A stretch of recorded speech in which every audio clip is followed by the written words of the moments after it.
Welcome to another episode of Systematic Geekology.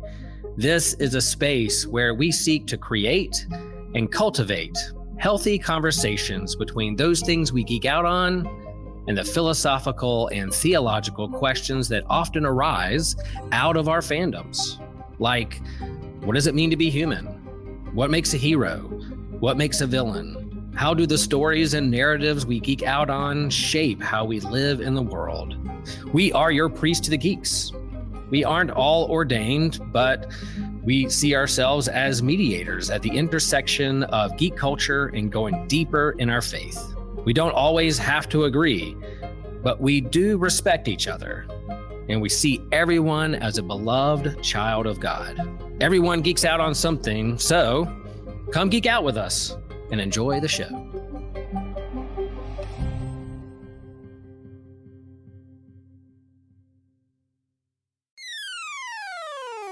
You're listening to an Anazao Ministries podcast.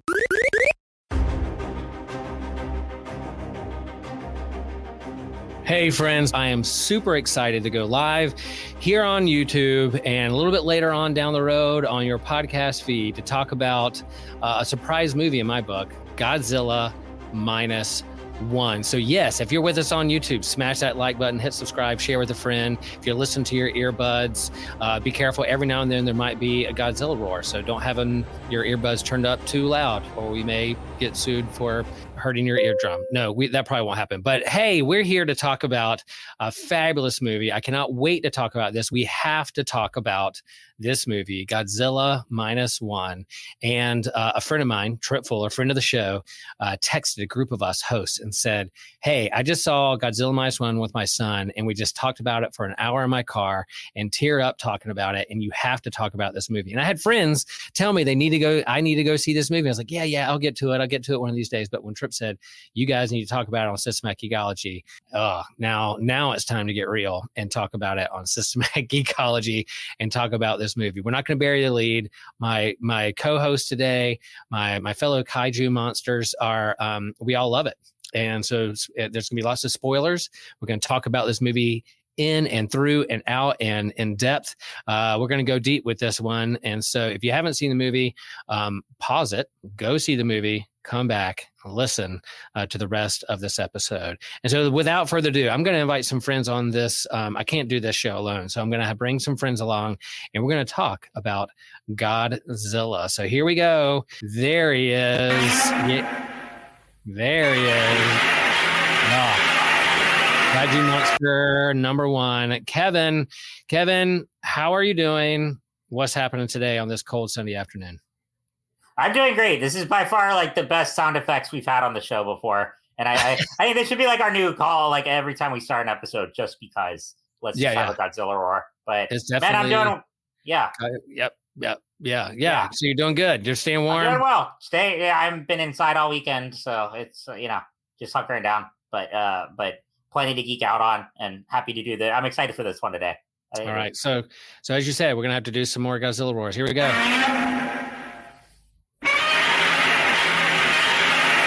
There he is, another kaiju monster. There he is.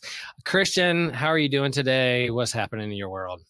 It's a nice lazy Sunday, Will. It snowed up here in Louisville. I'm back in seminary. I'm enjoying the snow and just relaxing. Relaxing and talking about Godzilla. That's what we're going to do. Oh, yeah. Yep. I just came out of the snow, took our youth skiing on their youth ski trip. I came back a little early because I had to preach this morning. I got the irony that I got more snow here in North Carolina than I did in Utah when I went out to Utah to chase snow for a bigger ski resort. But I got more snow here in North Carolina doing this ski trip than any other. So, but glad to be warm here to talk with you guys. Let's go around the horn and talk about what we've been geeking out on. That's what we do here at Systematic Geekology. Christian, what have you been geeking out on lately? I'm now into Kingdom Hearts 3, and I just got to the Big Hero 6 world and loving it, man. All right. Kingdom Hearts. Here we go. All right. I got my Diet Mountain Dew drinking game. It's a Sunday afternoon, so don't have too much. I guess that's just Joshua, but it has been going around a lot. That's good. All right. Kingdom Hearts. Chris, Kevin, what are you geeking out on? You guys are going to laugh, but it's 2024. And for the first time, I'm watching Smallville.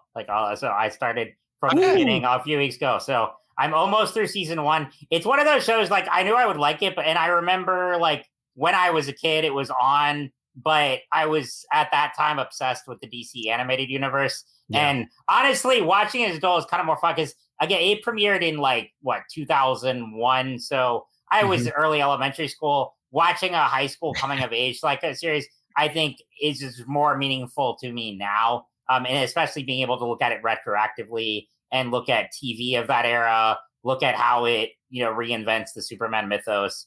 So I very much enjoy it. I mean, it's got plenty of its flaws, but the first season has been, what I've liked most about it is that a lot of the episodes are like a combination of B horror movie with high school melodrama. They have a freak of the week, like, villain scenario, and they have these really outlandish stories that, culminate well with the high school soap opera stuff. So it's a lot of fun. And I mean, my favorite part is just seeing Clark and Lex, as, like, good friends initially, and how that dynamic plays out.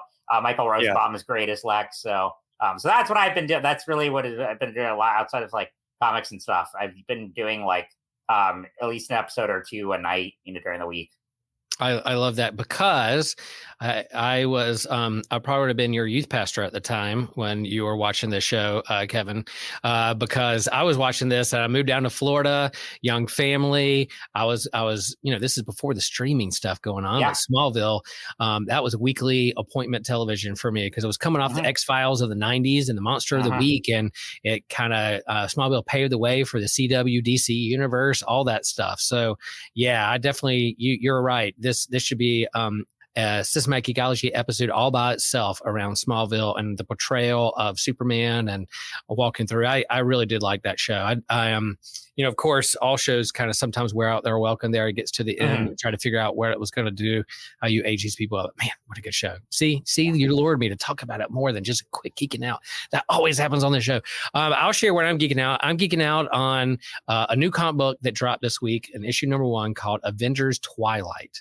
Did not know this was coming. Chip Zdarsky, I think I'm saying that right, and Daniel Acuna, and fantastic creative team. And think of Captain America in the twilight of his career. Like, the super soldier serum has run throughout his body. He's an old man. You think of it, Dark Knight Returns, think of Kingdom Come. He's there at the end. He's watched the world kind of 30 years into the future, who everybody's still staring at their screens. You have a son of Tony Stark and the Wasp actually out there running the show. And think of Dark Knight and Judge Dredd and all that stuff all together in one. It is a fantastic first year. I cannot wait to see. Christian, did you pick that one up and read it? I have. I enjoyed the first issue immensely. Yeah. Kevin, how about you? Have you heard about this? Is it in your pool yet? I'll have to check it out. I also, I went last week to pick up Ultimate Spider-Man and it was already sold out. So now they restocked, but so I might pick this one up when I get that one. Yeah, that's good stuff. All right. Well, time to talk about the main event today.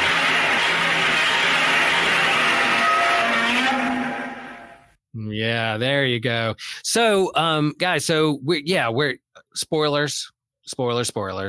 Also, we're not going to bury the lead. We love this movie. We're going to gush all over it. We're going to love all over it. So that's no surprise. But before we start talking about the movie, I do want to just talk a little bit. What's our experience with the Godzilla franchise? It's been around a long time. This particular movie is set in the 1940s because it's been a long time that Godzilla has been a part of the ethos and mythology of the East and also Western culture as well. So, Christian, we'll start with you in terms of, what was your experience with the Godzilla franchise? Is this something new to you, or is this something that's always been a part of your fandom and geekdom? This has been one that's always been a part. My dad raised me on these. As soon as the VHSs would come in, he'd get the bootleg copies from Comic-Cons and stuff like that when, we had the subtitle version only, and eventually we got some dubs along the way. I love Godzilla, like I shared on the I think it was the Charlie Brown episode we did, or maybe the one before that. Yeah. For the holiday specials for Christmas, that one of the best presents I ever got was a giant Godzilla that exists to this day. It was giant to me back then. It's a toy right now. That is still in use by the kids my mom watches. So I love Godzilla. Yeah. Cool. Kevin, how about you? What's your experience with the Godzilla franchise? So I'm the opposite in that I have very limited exposure to that. I mean, like, I always knew Godzilla was a thing, but like, as far as the old movies, I mean, like, my dad loves like the original, and I may have seen it at some point, but not really remember. And I think I had a Godzilla toy when I was younger. And then with the new ones, like, I've seen the new American, like the one with Bryan Cranston, where he's in it for 10 minutes, and then King of the Monsters. I thought both those movies were terrible. And the only ones like I've always been more of a King Kong fan. So like, I love the original King Kong. I love the Peter Jackson one. And then out of those, like the kind of like, I don't know what universe, but the Monsters universe with Godzilla, King of the Monsters, Kong Skull Island, and then Godzilla versus Kong. The only one of those movies that I really like is Kong Skull Island. So I mean, that was the thing. So Godzilla was never, I mean, nothing against it, but I just had like more limited exposure. And then when this movie dropped, like I didn't know about it until the week it came out, and I just heard everyone raving about it. I was like, yeah, I gotta make plans to see it. And then I didn't get to it until later in the toward the tail end of 2023. Went with one of my pastors who also had very limited knowledge, and yeah, we'll get into it, but we both loved it. But no, I came in. That was the guy. I know a lot of people are huge Godzilla fans. It was not one of my like big fandoms growing up by any means. But I always knew it was a big, like, I think Pacific Rim is like the best Godzilla movie I've seen in the last, like before this, like that's basically, as far as kaiju movies. Yeah. I need to go back and rewatch it. So you're saying you saw -1 with one of your pastors? Yeah. Yeah. Okay, we'll get into that. That's fun. So yeah, for myself, I grew up on a barrier island, the south end of Riceville Beach. And I don't know what came first, my nightmares or watching Godzilla or watching the cartoon or something.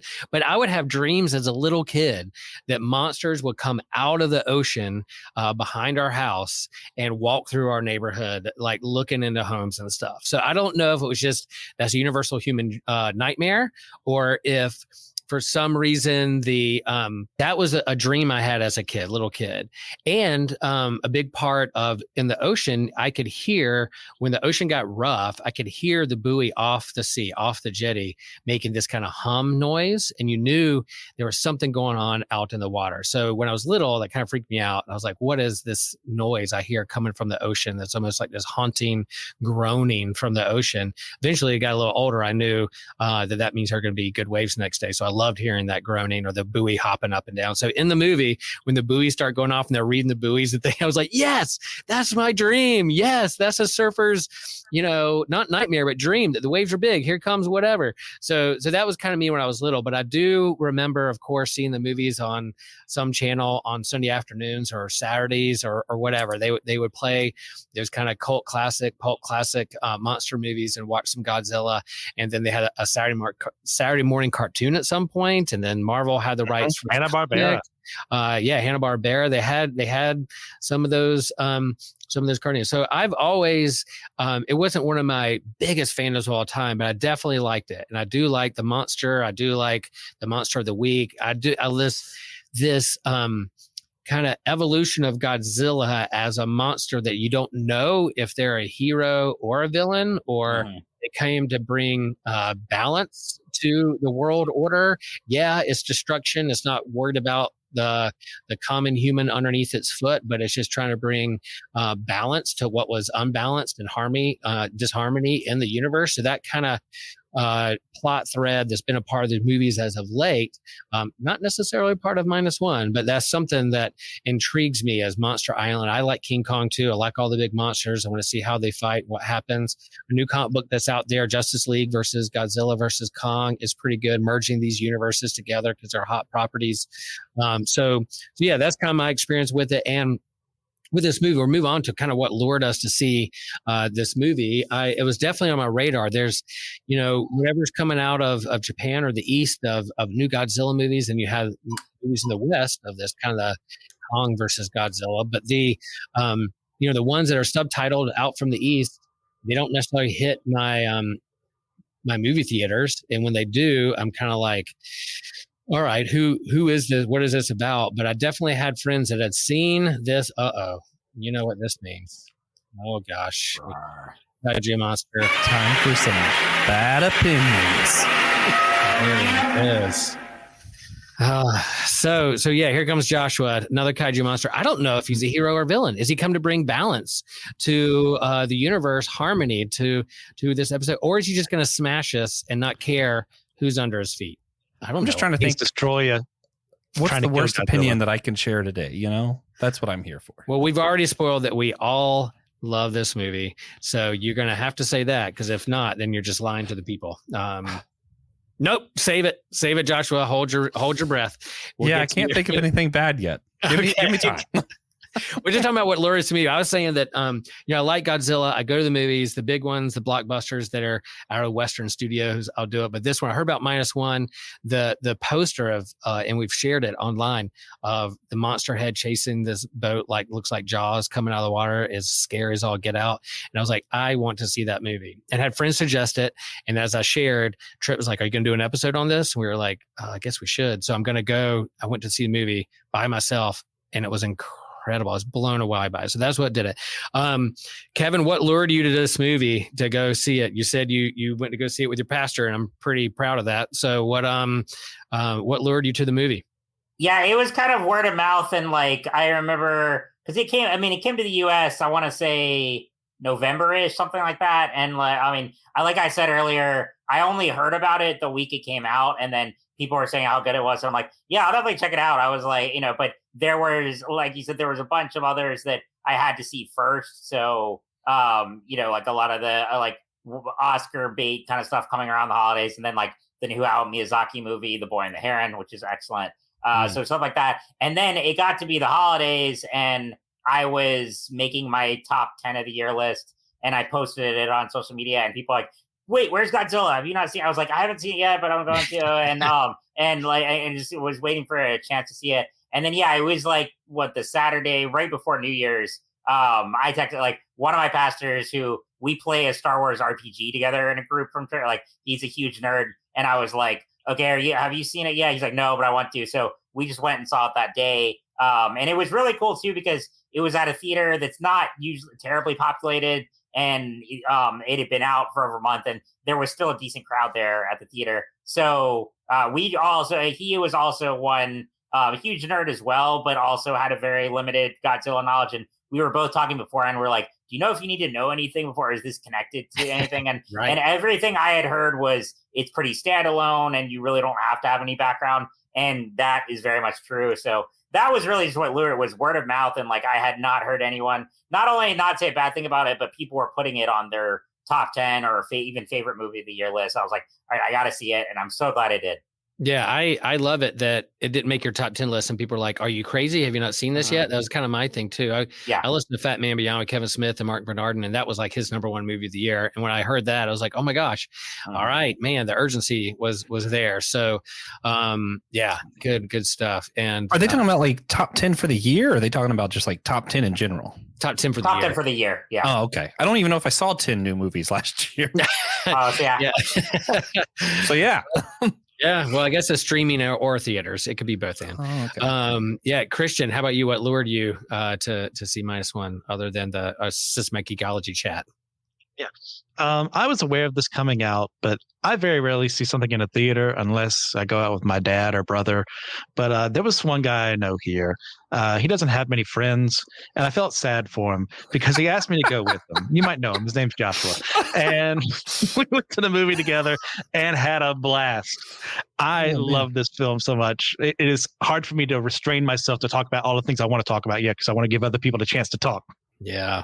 I was going to give that a Godzilla roar for just the burn, but I think that's okay. We'll have if I had a radiation like zap, I would have done that. I couldn't find anything, but this movie is a lot about friends and community and family. So I'm glad you took somebody who needed some family and to put under their wing and draw them along. So, Josh, who did you see this movie with, and who brought you to see the movie? What lured you to see the movie? Yeah, I was really excited. I had a friend who is in seminary now, who was in town, and we used to go to college together. And I was like, oh man, it would be so cool if we could hang out. And I've got to the point where I don't see a ton of movies in theaters. Obviously, I haven't seen 10, but I I don't know, something like Godzilla. I'm like, that's one of those, you got to see it on the big screen. You have to have that surround sound, the giant monster crushing stuff. True. That's true. I had to get you an air horn. You have to see it on the big screen. Oh, okay. But I was just so excited, and I was like, I'm going to see it with my good friend from college. And it was so funny because at the end, we watched this, and he's looking over at me, and he goes, I thought we were just going to watch some monsters shoot stuff. That was actual art. And I'm like, yeah, that was cinema. That was true cinema. We were almost speechless until he spoke up and said, it's a good thing we do a podcast together. Oh. I said, yeah, it is. Was that Mr. Ashley? Yeah. Oh, there you go. All right. Now I'm making some connections. Kevin and I live in relatively close quarters. We need to see a movie together, and then we can bond. We will make that happen soon this winter, my friend. Well, I was just about to say, like, opposite of these guys, I went to the theater. I think I counted. It was either 54 or 55 times last year. I go all the time. So wow. I'll see anything on the big screen. But this especially, and like you guys said, we'll get more into the story and the themes, but the pastor friend I went to see this with, we had just finished that week making a list of books and movies from the year to present to the church about like spiritual themes in them and stuff like that. Oh, and then we had already posted it the day before, and then we saw this and we we're like, whoa, we need this to add this. So like Wes made another Facebook post that as soon as we got out of the theater to say like, everyone go see this because there is so much like you said, this is not just a entertaining monster movie. This is a piece of just cinematic art. Yeah, I used to, back when Movie Pass first came out, I would go 3 or 4 times a month. I'd see a lot more movies in, but my wife gets nauseous at the smell of popcorn. And it's just one of those, like, it feels weird going to hang out without your wife all the time. So, I don't need to go to the theater that bad. Yeah, that's a good sacrifice. Yeah. Oh, man. Make sure you follow us on Instagram, catch us live at events we are holding or attending, get updates when we post new episodes of the podcast, see our other favorite content that we lift up and support, as well as just see our beautiful faces and engage with us through messages. Maybe watch a reel and give us the feedback of what you think of the show. I was going to go down a road about popcorn. But, I love popcorn. Yeah, I do too. So let's talk about the movie itself. Like, what does minus one mean? I had to look it up, beforehand, and I was like, oh, and then I saw the movie, and so this movie is Godzilla Minus One. What does that mean, you ask? Well, think of yourself as the lowest of the low. You've hit rock bottom, and you don't think you can get any lower whatsoever. And then a kaiju monster, big lizard, comes out of the water and smashes you even lower. You're going to go into the negative level of how you're feeling and how your life is going. So that's what we think about Godzilla as. Think of hitting rock bottom, and then Godzilla shows up, and then you go even lower. So that's kind of what this movie was trying to say. It's set in context in the 1940s during World War II and post World War II. So it is a timepiece as well, and kind of sets in the historical context. Christian, you're kind of the master of the summary of movies and comic books and things. So do you mind giving like a 30-second to 1 minute kind of synopsis of this movie and kind of capture what's going on? Because it's not connected to Godzilla versus King Kong or Monster Island or bringing balance to a world that's overrun by other monsters. It's just Godzilla and this kamikaze pilot, a failed kamikaze pilot who has hit rock bottom. Yeah, I'll do my best. So it starts at the end of World War II, where supposed to be kamikaze pilot Koichi lands on an island that Japan owns in the midst of this, and says he's having engine trouble, but really it's because he doesn't want to go through with it. They're attacked by a pre-atomic Godzilla who's just living in the area, and it wiped out except for him and one other guy who will show up later in the film. So he goes back home. Japan has lost the war. His house has been destroyed by American firebombing. His parents are dead. He ends up bonding with this young girl who adopted a kid. And they kind of bond together, become like this pseudo family unit. He gets a job as a minesweeper because there's a ton left behind from the war. That's when the Godzilla first starts appearing, wreaks havoc as he does. They try to distract him, fail miserably. I may be getting scenes out of order here, but He gets back on land. Noriko, the one he's kind of gotten along with here, and him has gotten a new job. He tries to find her, save her. Godzilla attacks, devastates the city with his atomic breath. She pushes him out of the way and seemingly is killed in that blast. So he comes filled with revenge, feels like I'm going to have to do this on my own. Decides not to actually do it on his own, joins with the minesweeping crew he works with, and a lot of civilians in Japan who are very tired of the way the government handled things, very tired with the way the military handled things. They're going to make their own plan to kill Godzilla so he doesn't do this again. And in the process of this, he gets the guy, the engineer he met early on the island, to soup up a kamikaze plane for him to actually go inside of Godzilla and blow it up from the inside if this plan fails, where they're going to put him down in the ocean, hope the pressure kills him. If that doesn't work, lift him back up, and the pressure should kill him then too. Goes through this. They manage to trap Godzilla for a bit. The plan fails. The plan fails again. And right before he can die, he ejects out of the plane. We could talk about how that happens later on because it is foreshadowed quite well. Manages to survive. Godzilla is dead, seemingly, because, of course, this is Godzilla franchise. You got to make more movies later on. And he gets back to mainland Japan, reunites with Noriko, who has actually survived the blast, and he becomes a little family with her and a little girl they've adopted as their own. And oh no, Godzilla is still around. Oh no. Yeah, there's something there. Nicely done. I think, there's different arguments around Godzilla. It's like people come to see Godzilla. Let's see monsters fight. Don't keep it like Jaws and keep them out of most of the movie. And then there's others like, no, it's a human story. It's about humans caught in between the military industrial complex. And it's about, fallout and grief from atomic bomb and nuclear war and those kinds of things. So I want more human drama. I think even though Godzilla may be in this movie like maybe 15 minutes, how they lure him and what they show of him around the human experience of what's going on here is absolutely brilliant. And it is a drama. It is about failure. It's about family. It's about relationships. It's about grief. It's about responsibility.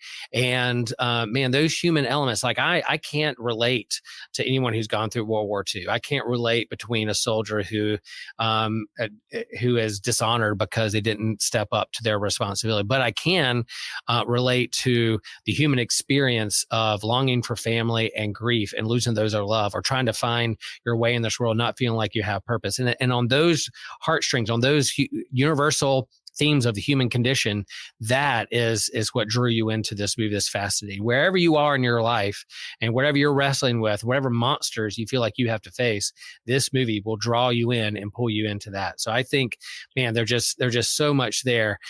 Joshua and Kevin, is there something in there in the plot line there that perhaps Christian didn't highlight, or something you want to lift up to make sure we lift up before we get into kind of the major themes?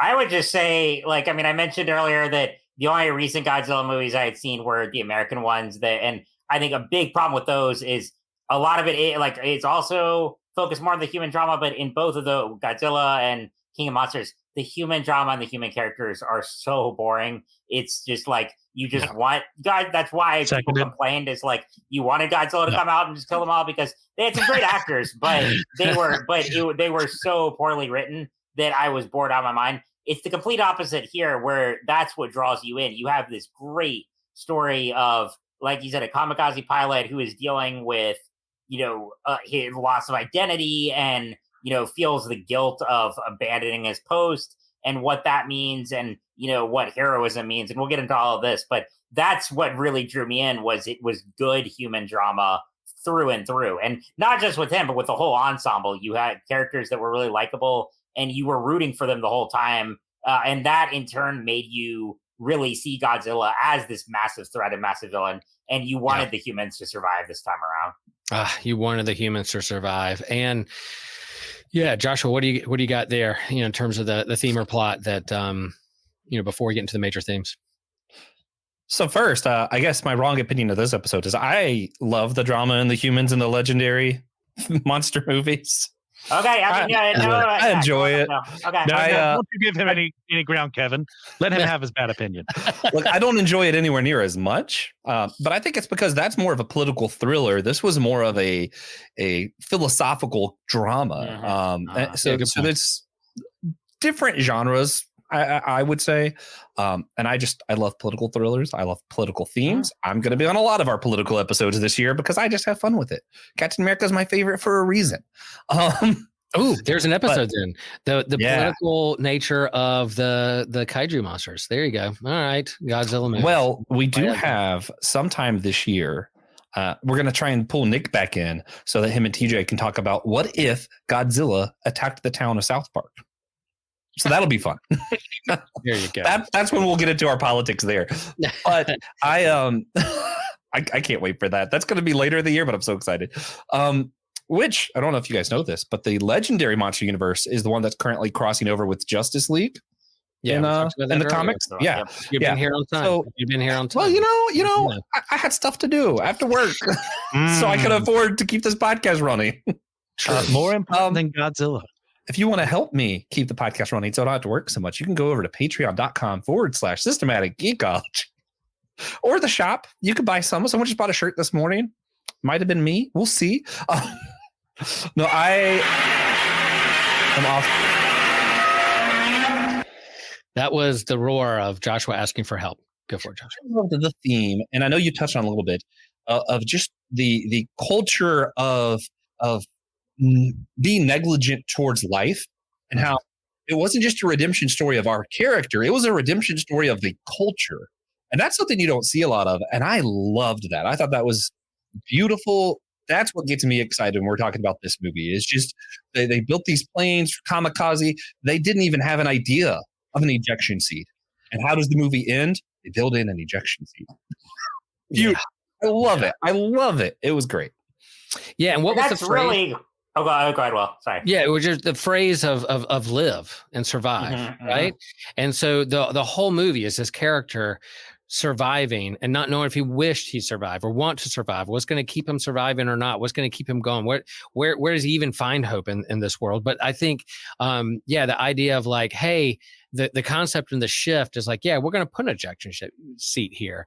You're going to survive. Live, look at this monster in the face, and despite everything, live, because you have something to live for. And eventually he gets to a point where he has something to live for in that family. But Kevin, what were we going to say about that? I was going to say, like, Joshua, what you said, like, that's hard to do, to have both the character focus and then these cultural themes so naturally embedded together, because like you said, it goes from at the beginning when he is so, in this culture of, loyalty above everything to the government, and it is not really sure why he's doing, and that was the position a lot of soldiers were in, and then it gets to that middle point after Godzilla attacks Tokyo, and, here, and now the survivors are brought together because they genuinely want to help each other, and they want to help survive and preserve their people for future generations. And it's a really beautiful thing how that all came together in the story. Yeah, well, it's brought up a lot of interesting questions for me that I've been doing a lot of research on, because I'm a weirdo. Because you're seeing the problem of how do we value life almost from the opposite position of what we see in America, right? In America, we're not usually talking about how do we value humans' life after they're born. We're usually talking about before they're born. Do we want them to be born at all? Like, that's where it's focused on. And in American churches and American culture, we're always focused on the individual, the person. Eastern culture is completely different. The whole idea is, of course, we would ignore the individual for the whole. And to see the redemption story being one where we have to challenge that narrative and maybe the individual does matter, well, that's weird for me, because I assume the individual matters here in Western culture. So that makes me kind of flip everything and wonder, well, for us, what does it look like, on this side of things where we overvalue the individual? You know what I mean? Like it's the opposite of that scene of Tony Stark and Steve Rogers where it's, oh, you would never lay on the wire. Why wouldn't I just cut the wire? It's the opposite of that. But they were talking about you would never make the sacrifice. Well, because in American culture, it's weird to make the sacrifice. In that culture, it's almost weird not to. And it makes me think, in the Christian culture here, we're countercultural. We're going to be about sacrifice. We're going to be about this. What happens when the culture is about sacrifice? What does it mean to be countercultural then? Is the Christian narrative just about sacrificing, or is it about valuing life? Is it about something more? And that's something I find really interesting. So I'm curious how churches in the Eastern culture handle that in a world where it's not all individualized. Yeah. Christian, thoughts on that? that nice little piece of reflection there on Joshua. Oh, that was well stated. Because it's a general concept, especially in your Japanese society. It's like you work as a collective. Like everything goes towards the whole. Ignore yourself. Do everything to not be a factor. Like we see time and time again, in Japan, like the suicide rates are up, the depression rates are up, the fact that families aren't being built anymore are up because people are pursuing work instead of everything else, because you're supposed to be that cog in the machine. The cultural expectation is if you are not, then there's something wrong with you. You don't necessarily need to be eliminated or anything like that, but you're not helping, so no one's going to care about you as much versus someone who does what they're supposed to. And even then, you're not getting cared for because you're working yourself to the bone just for the sake of someone else or, the group as a whole. And, as from a more American idea, because why would I ever do that? Like, what about what I want? And both of those come with very negative things. It's like it can get to the point of pride. It's like, why would I ever care what anyone else thinks? Why don't I just get what's mine?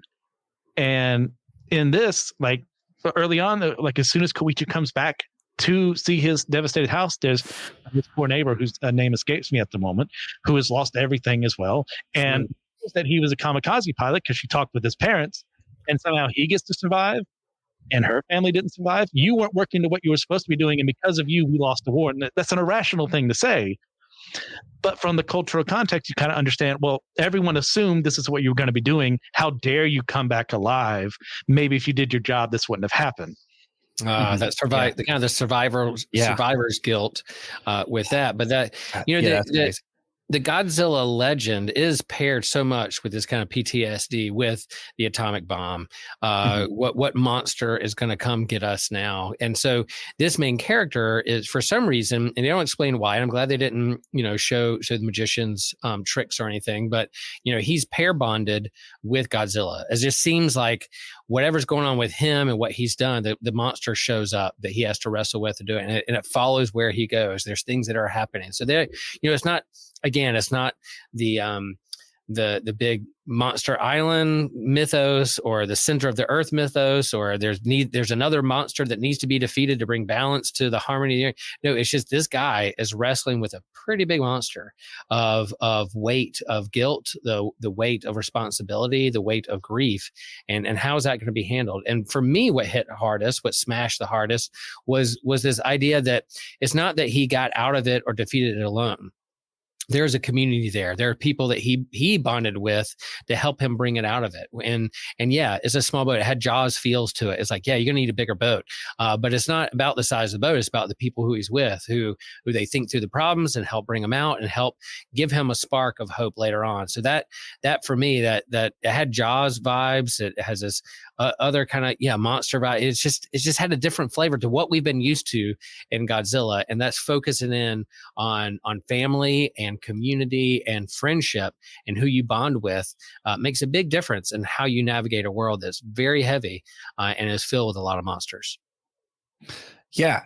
And it's a lot like reading your Bible for some of this, right? Like you're watching a film that was clearly made for a different culture, right? It's speaking to issues that maybe we're not dealing with, and we're having to internalize that and say, how do I make sense of this? Because, the challenging this idea that it's not about the individual, we would never even think to challenge that. And when you read your Bible, a lot of times, instead of putting it in your narrative, you're reading this thing that's clearly written to someone else that's like, what? Why are you saying this? Why are you doing this? And I think what would be interesting, and maybe this is a whole nother episode, comparing some of the American Godzilla films to the Japanese Godzilla films, because they are written towards completely different audiences. Both, I would say, dealing with the aftermath of the atomic bomb. And the American Godzilla films, we're dealing with, what did we do to the world? What did we do to, eco? That's why you get a lot of like eco-terrorist kind of themes in the Godzilla films, because we're thinking of like, have we permanently damaged the earth? Are we the bad guys? Are the kind of questions you're asking in an American Godzilla film. Yeah. In this Godzilla film, you're dealing with, how do you deal with PTSD? How do you deal with the aftermath of your nation being basically wiped out? And man, those are two wildly different messages. And to be like Aristotle for a minute, maybe if we take these messages, we do like the golden meme. It's not all about the individual. It's not about the culture. Maybe there's a sweet middle ground there. The golden mean, maybe it's a moderation, perhaps. Nice. Nice. Kevin, is it what theme in this movie? I mean, you watched with your pastor, you coming out, you looked at each other after the movie, and you're like, man, what? Yeah, that silence. What did I just watch? I can't believe I'm moved by this. I'm just going to take me a while to process this thing and think through it. And that's why we're getting with friends on this episode to talk about it, because we got to talk about it with friends. What stood out for you, or what smashed you the hardest in terms of themes? I mean, I mentioned it earlier, and I like everything you guys said, but like looking at the theme of loyalty is when Koichi starts the movie, he feels so much shame and guilt because he feels that he betrayed the government and the service that he was supposed to be loyal to by preserving his own life. And then by the end of the movie, he develops a different kind of loyalty that is more based on, his community, his people, the people that he loves, and he's no longer blindly serving a government or anything, but rather he's acting and he's willing to sacrifice himself, even though he does survive. He's willing to sacrifice himself by the end because he's fighting for something he genuinely believes in, rather than something he was sort of enlisted into. That made it. And so I really like how the emotional journey of his character coincides with that. And he goes through every emotion, shame, guilt, grief, vengeance, all these things. And then by the end, his transformation is through hope and love. And it's just so organic and natural. And again, he gives himself permission to survive in the end because he has something to live for. Yeah, I like that. Yeah, the stages of grief aren't necessarily, you check off a box and you're finished with that and you go to the next one. It's more fluid. You hop around all over the place. I tell people all the time, it's not necessarily, a check box and you complete it, you accomplish it and you move on and you pass or fail grief. No, it comes out with you all kinds of different stages. And so, yeah, I think that's an important thing to say. Like where is this and where do you find hope leading forward? Yeah, Christian. Yeah, I've got two. Yeah. Two more. There's plenty more, but I'll focus on these two. The first one is found family. I really enjoy how this film handles that because especially even in our culture too, sometimes this idea of a family that you just locate on the way in life is not something you really see a lot. And in a Japanese cultural context, this is like, the nuclear family, no pun intended, is not really that much of a thing in that sense that we look at it. But it's like, hey, you're expected to be in this. You're supposed to have the mom, the dad, the kids listen to the dad is supreme. And then we have Koichi and Noriko and Akiko here. None of them are related to one another yet. Nice. Out of a love of one another, they became something beyond that, and eventually there is a very good love story here. It's not like the main focus of the film, but it's the two of them dealing with their own issues and actually becoming essentially husband and wife. I tremendously enjoyed that, both of them together. And when she was revealed to be alive, as soon as the letter was happening, I said, thank God. Oh yeah, she is still alive. I enjoyed that. Even though she is dealing with the after effects of the radiation more than likely, and man becoming forgive me for butchering this term, but the Hibakusha, which is technically speaking a survivor of the bomb, which, Hiroshima and Nagasaki, there's a huge cultural stigma around all of this because, well, no one really wanted to take care of them. No one really wanted to look at them. They were a reminder of failure. They're a reminder of everything that they weren't able to accomplish. So maybe if there is a sequel to this, they may focus on that with Noriko. But the other thing I wanted to focus on was Dr. Noda, who is one of the other members of this Minesweeper team, who has a lot of regret in his life because of all the technological advances he made for the sake of winning the war that cost a lot of people's lives. And I don't think there's any hints that he was in like Unit 731 or whatever it is, which is like the extreme. We're doing chemical weapons, experimenting on people that would make, Miguel blush. But it gets to me to the point that grief he's holding, everyone in this film has a lot of grief in their life, but how he can use science to reverse the mistakes of science really resonated with me. That's great. That's great. That you bring up the love story, and I think that was handled well too. It's not like over sexualized. It's not like romantic. It's not like all this stuff. It is surviving together and then bonding with that, and that love, the mutual love for one another, just to want to see the person make another day and live another day, is what brought them together and kept them together, and really what made him hit the ejection button at the end, is leading forward. And so I love that aspect of a different way of a love story of what you would see in reality TV shows or The Bachelor or whatever. Yeah. You know, people like that stuff and geek out on it. No geek shaming, whatever. I'm just saying that this is a different kind of love story in this movie that I think is refreshing to see in a film like this. I told my parents, I remember after seeing it, because they probably won't watch it because it's not in English, but I remember telling them, like, it was surprisingly wholesome. And there's very few times that, like, usually when I watch a movie, I'll skip the love scenes if I'm at home because I don't want to see that. I don't care about that. It was worth it. You know, like, I was like, I actually would be okay with more of it even. But it was just sweet. Like, honestly, it was sweet. I liked them. Yeah. Yeah. And as a father of 2 daughters and seeing a little girl and want to take care, it tugged on my heartstrings when it came to that, about being a dad and what it means. And the next generation that comes after you, whatever you're going through, to make the world a better place for the next generation, I think is a big part there, and what you're wrestling with. Good stuff. Other things before we move on to the next one. Anything out there we're leaving out there? I know there's so much people, if you're watching on YouTube or listen later and you're like, why didn't you talk about this thing? It was like, well, because this movie is so much. You could talk about it forever. It could be an ongoing series just talking about this particular movie. let us know on our social media. Let us know. I would share with us. Yeah. One thing I said, so the theme of forgiveness, because the other thing we haven't mentioned yet is that at the beginning of the movie, on that island when Godzilla first attacks, so Koichi and one other guy survive, and there's a lot of resentment between those characters initially, and they have this journey together. I forget the character's name off the top of my head, but he has he has this resentment toward Koichi for not firing the gun at Godzilla when he first saw him, and views him as a coward initially, and then they realize together that they've just been through this collective trauma, and yes, they're only human, and they are able to see each other as that by the end of the movie. So that was a really cool subplot as well. Yeah, I wanted to also lean into, because we were talking about forgiveness and forgiveness of self.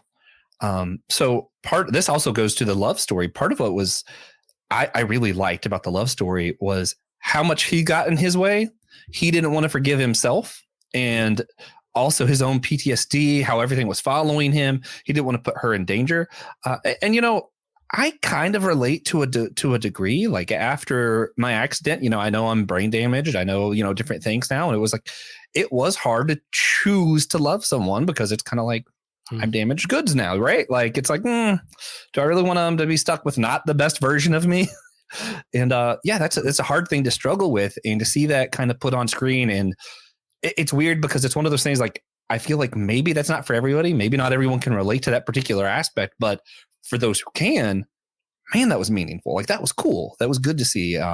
Really did my heart good, because I'm like, yeah, forgiving yourself. It's a big thing. Yeah. And so the love story is not just romantic between you and another person, but maybe there's a love story there just with yourself.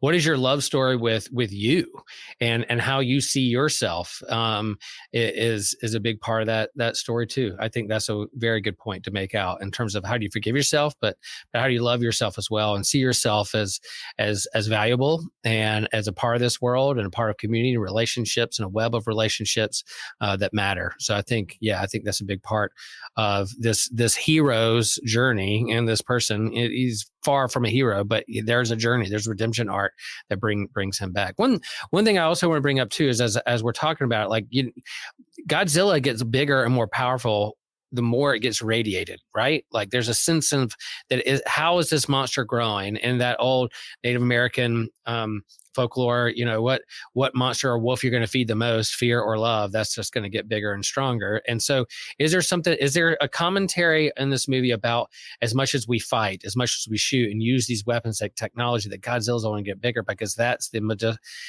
military industrial complex of getting bigger and bigger and bloated and more powerful the more we fight against it, rather than alternative means of maybe it's not fighting fire with fire. Maybe it's not fighting nukes with nukes or bombing the other people because they bombed us, but maybe it's a different kind of a third way of what Jesus would say, turn the other cheek, or sacrifice / loving the other person in a way that they haven't seen before. What do you guys think about that theme? I'm going to do a silly comment and then bring it back to the serious part of that. Not really silly, more just like this isn't really as much about the theme and more just my own commentary. I thought Godzilla was way scarier when he was smaller. Like when he was able to like actually interact individually with people, that was just more frightening. He was like a bigger T-Rex, and I was like, oh, what is this? Because it wasn't quite a dinosaur. I was like, this is something weird that can move faster because he's not so big, like it's almost like when it gets so big, it's beyond my ability to pretend like it's real. Yeah. It becomes something surreal. Yeah. I was like, wow, like his first appearance, he was smaller. He was going after the people. And I was like, this is way scarier than the legendary films Godzilla. All I have to do for that film is simply not be in a big city. I'm surviving. But yeah, so I don't know. So there was that commentary, but then there's that's why I'm going back to the choose life, the Toby Mac hashtag. But I really like that theme in the movie. A lot of times, especially as American Protestant Christians, that conversation is abortion bad? But choosing life post to that, do we choose war or do we choose life? Do we choose hate? Do we choose love? That kind of thing. And just caring for individuals and people past just them being born. I think a lot of times maybe requires us to find ways that aren't just war all the time. Perhaps. I don't know. Yeah. Something about that ejection button. It was dishonorable. Bailing on your ship is dishonorable at the beginning of the movie, but at the end, it's one that gives hope and that choosing life. So there's a switch and a flipping of the tables there, a kind of subversion of what that means in terms of the ejection button and what that means for him and his life and how that's changed over the course of the movie and in the midst of the struggle. So there is something about this movie in terms of hope and where you find hope. There -1, there's no hope, and if you don't think you can get lower, you're gonna even go into the negative realm of minus numbers as you go deeper. But as the movie goes on, there's teasing of hope, there's strings of hope, there's lures of hope for this person and the communities and the relationships that he's entangled with. There's your drinking game. Every time I say entangled, take a sip. That leads him. So where does our main character find hope? And then for us personally, where do we? There's many monsters in the world. This is a monster of a year for 2024. There's a lot going on in this world. Where do we find hope that draws us to keep moving forward, to hit that ejection button, to choose life and to live life to its fullest? Christian, we'll start with you first in terms of where does he find hope, and then where do you find hope? Well, for Koichi, it's family. Yeah, it's and realizing that there's something beyond where I think I should be. Like by every right, Koichi should be dead. He should be just another casualty list that some general may have looked at once and then moved on with his life. But instead, he's in a position where there are people who need him, that he's supporting them. And even as much as he doesn't want to admit it, he wants to be with them too and protect them in this strange little found family that is one of the most beautiful parts of the film. Yeah. So he finds that. It's like, can I, in good conscience, even at this point, he doesn't know Noriko is alive, can he leave Akiko behind? And he says no. And that's why we get that great moment where when I first saw the ejector seat, the words written in German, I kind of looked over at Joshua in the film. I don't know if I said anything, but I had that realization in my head of, oh, that's probably from like a transfer from the Nazis. And they actually had ejector seats. So he's going to survive this film.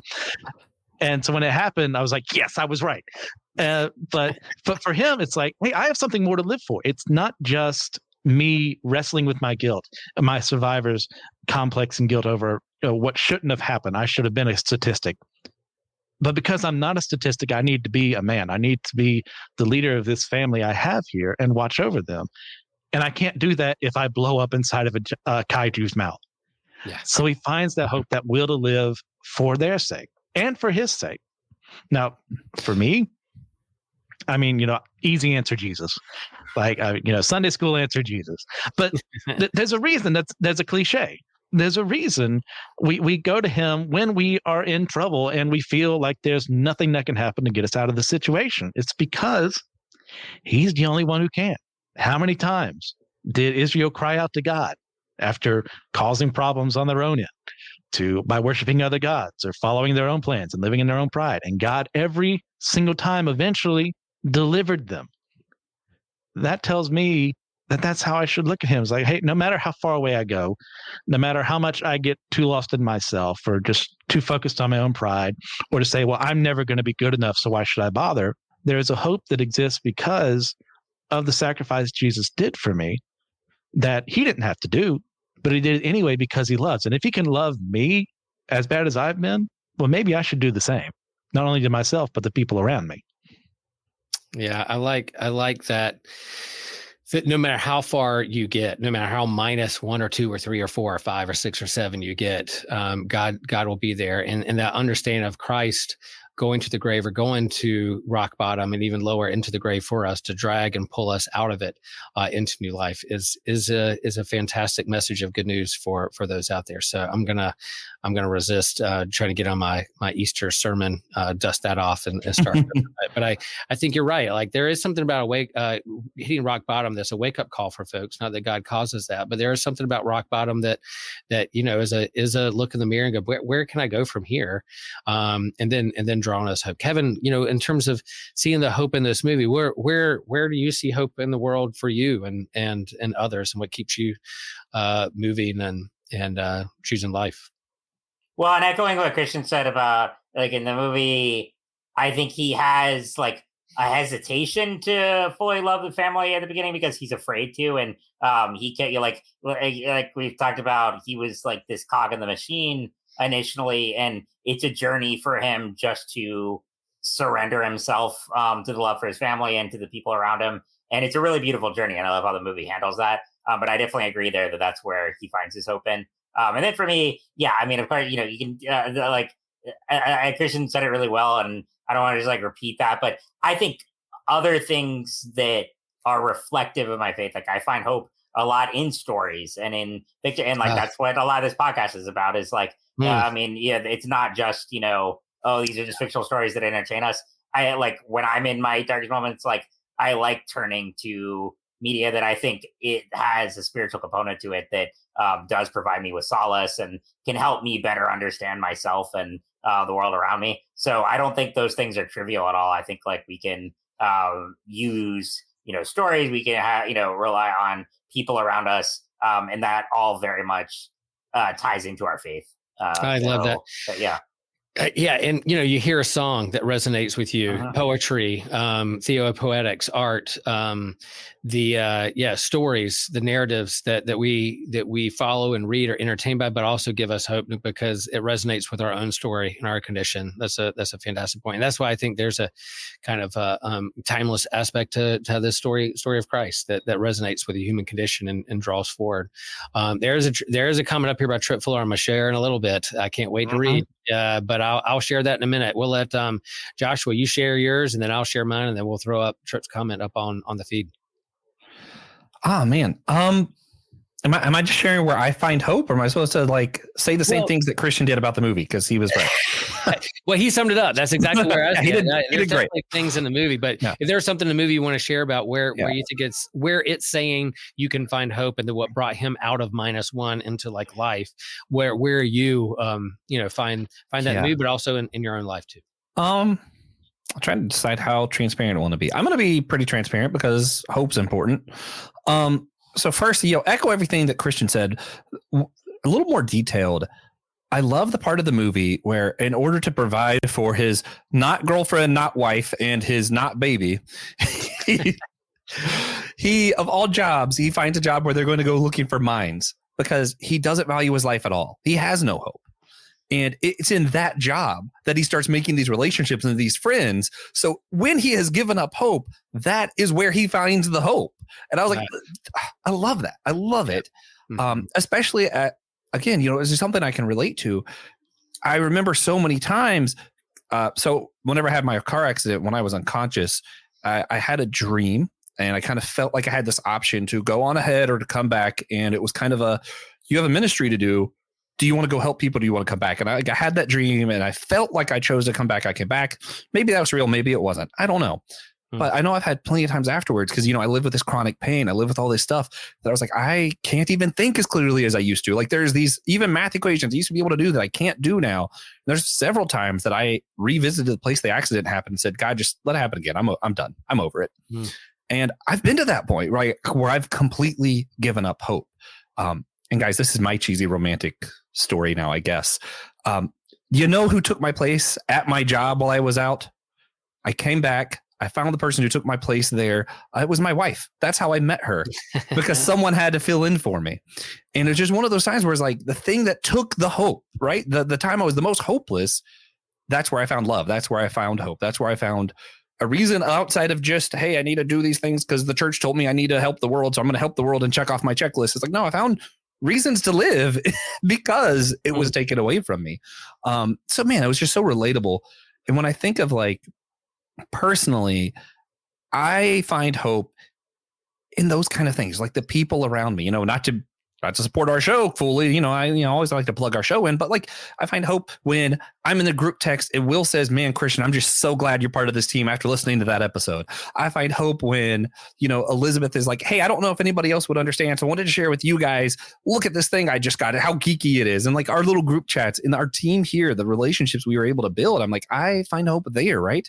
I find hope. We're doing the whole church podcast. I interview all these people from across, all kind of different types of church. And I'm like, oh, this guy's going to come out and be like, you don't need church unity because the Bible says what the Bible says. And instead what he says is, I think the Bible says this pretty plainly, but I could be wrong. And I'm like, man, I find hope when someone says they can be wrong. I find hope listening to these obscure Christian podcasts that don't get a lot of downloads. I like checking them out sometimes because sometimes they're talking about politics. I'm like, oh man, here we go. And instead I hear nuanced, thoughtful stuff. I find hope in just little things. Right now I think politics is a big one, right? That's where we feel the most hopeless in America, according to polls. But you know what I see 2 years ago, Americans cared more than ever about our politics on a small level. And I think as that's starting to change, we're going to see the big picture change more and more. And right now, maybe it looks bad, but it's because of that bad stuff that people are caring more about the little stuff that I think is going to turn everything around. So that's where I see hope in the darkest. Like I'm trying to think of that Kingdom Hearts quote at the end of Kingdom Hearts 1, where it's just darkness in the Kingdom of Hearts. But then you see the one light and it's the King Mickey with his Keyblade. And you're like, oh yeah, that's right. In the darkest dark, that's where Jesus is standing, waiting for us as the light in the darkness. And yeah, sorry, that was a bit of a tangent. That was good. I'm glad you're transparent, sharing that story, because I think it's important for people to hear where you're coming from and what you've wrestled with and not. And yeah, it's not like we share that all the time with folks, but yeah, to share that out, I think is important.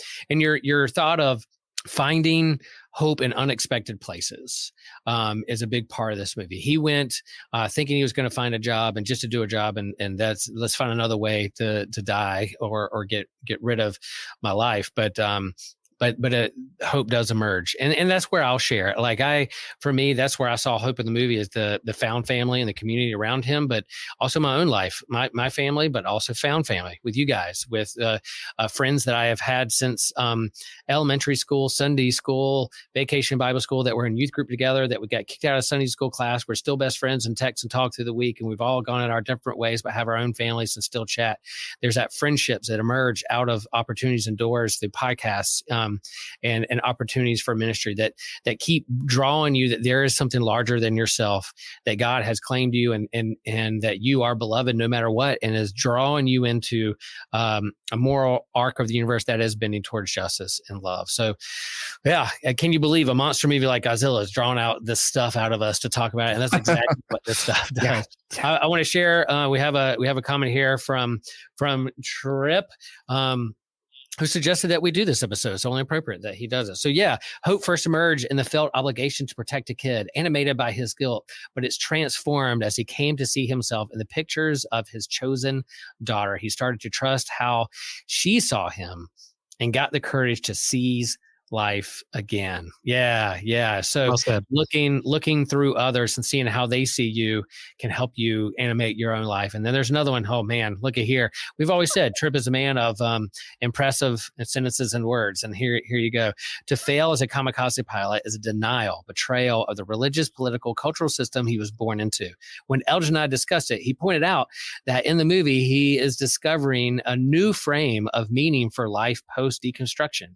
That made me think of how sometimes he lost hope because we lose hope because we believe it's attached to our vision of the ultimate and forget that our vision is just that, ours, human, finite, and God is definitely beyond any human account of things. Whew, there we go. Mic drop. If I had a mic drop, Godzilla roar. I would. Oh, here we go. Here's for you, Tripp.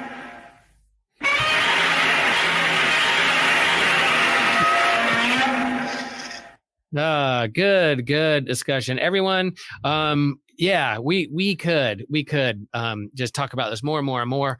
And we hope that you will see this movie. If you haven't, man, if you've listened to this entire podcast and haven't seen the movie, sorry for all the spoilers, but it would still be worth it. So let us know what we missed or discussions that perhaps we missed in there, because it's a lot. It's a deep movie. All right. So if we're going to rank this movie, I think, recommendation, it's getting late. We're not going to do recommendations when we're live. We're just going to, would we recommend this movie to a friend? And then how would we rank this movie? Kevin, we're going to you first. Oh, this is like 10 out of 10 for me. You have to see it on the big screen. And there's also, it's still playing in theaters right now, but also they're re-releasing it in black and white toward the end of this month, which I would see that too. I mean, it's great in color as well, but I would kind of see both versions. But regardless, you have got to see it on the big screen. There's your recommendation. There's your recommendation. Go see it on a big screen. Don't watch it on your phone. If you watch it on your phone, I kick you out of. No, I can't. I can't kick you out of this group. Try not to judge, but yeah. And I realize, like, not everyone can get to theaters. It's okay, but just if you can get it on a big enough screen, that it is much. You'll just get more out of it that way. Yeah. Christian, where are you staying on this? For frame of reference, my favorite Godzilla movie of all time is Destroy All Monsters. Not because it's a good film, but because it's a crossover team up movie, and that appeals to me as a person who loves crossovers and team ups in my comics and my movies. But as far as actual, when Joshua and I first the film was ending, we were watching the credits. I turned over him and I said something to the effect of, Joshua, we just watched cinema.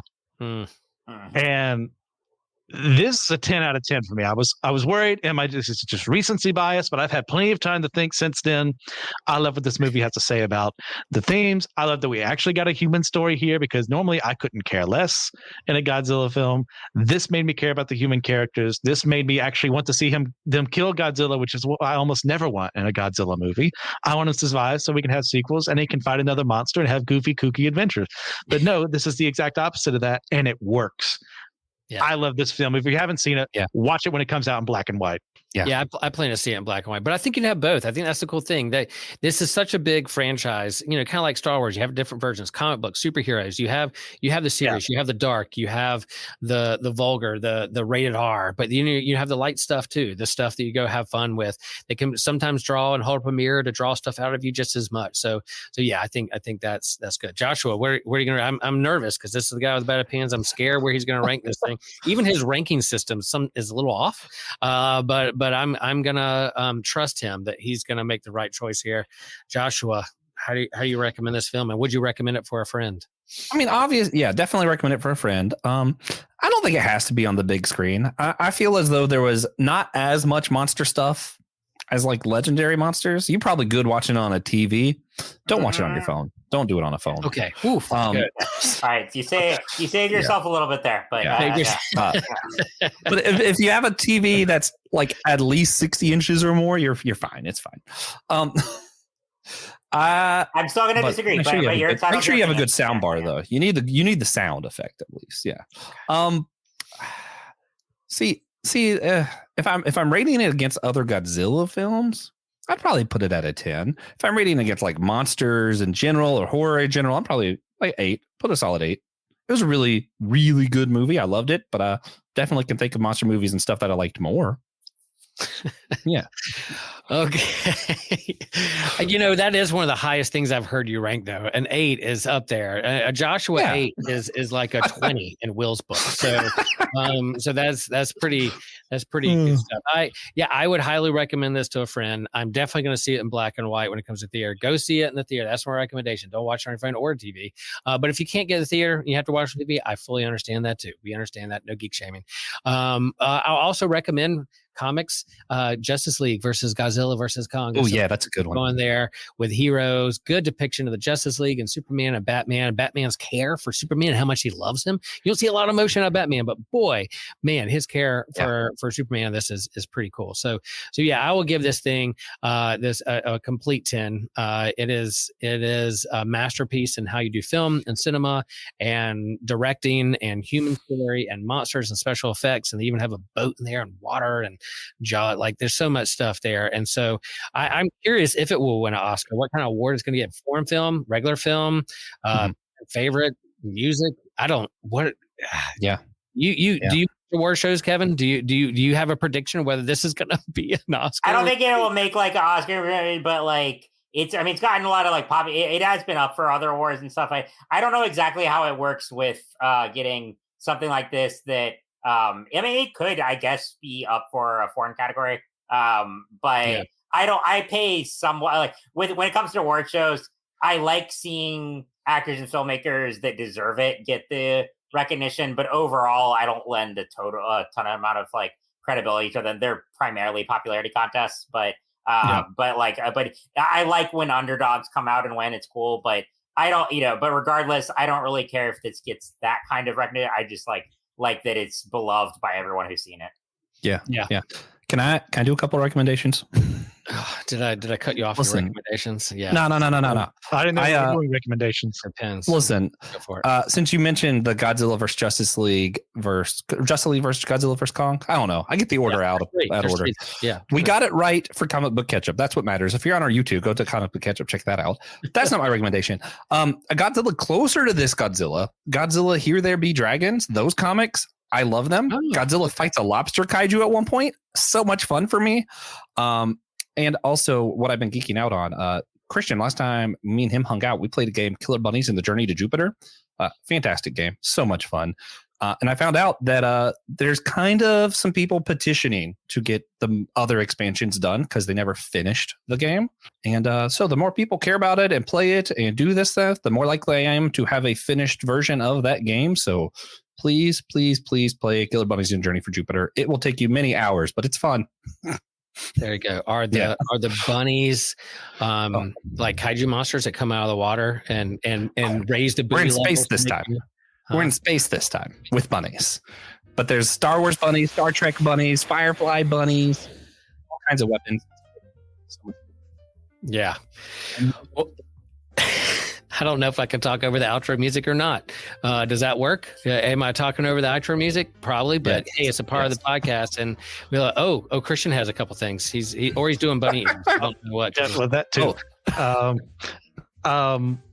If you want a movie with similar themes, that is also a Godzilla movie, check out Godzilla. Goodness gracious, why would you do this to me, screen? Stop that. Godzilla, Mothra, King Ghidorah. I know it's Ghidorah. Don't at me. I pronounce it Ghidorah. Giant Monsters All Out Attack, which is Godzilla possessed by World War II soldiers and forced to kill Japan. It is pretty dang good. What? Yeah. All right. And then also for a manga side of things, that's also getting an anime soon. Kaiju number 8. Japan fighting off kaiju threats. Pretty dang good. Yeah, I think a friend of mine shared that with me. Lee shared that with me. That's good stuff. Man, Kevin, Christian, Joshua, doing this and talking to you guys is what keeps me going and gives me hope and hits the eject button to keep going in life. So Yeah. Again, guys, the music's getting louder. It's playing me off the stage. I got to keep talking. Smash the like button, follow us, share with your friends, all that good stuff. Man, we loved hanging out with you guys. And I love talking over this outro music and making Joshua have to edit this. The podcast. I don't know what's going to happen, but I do know this.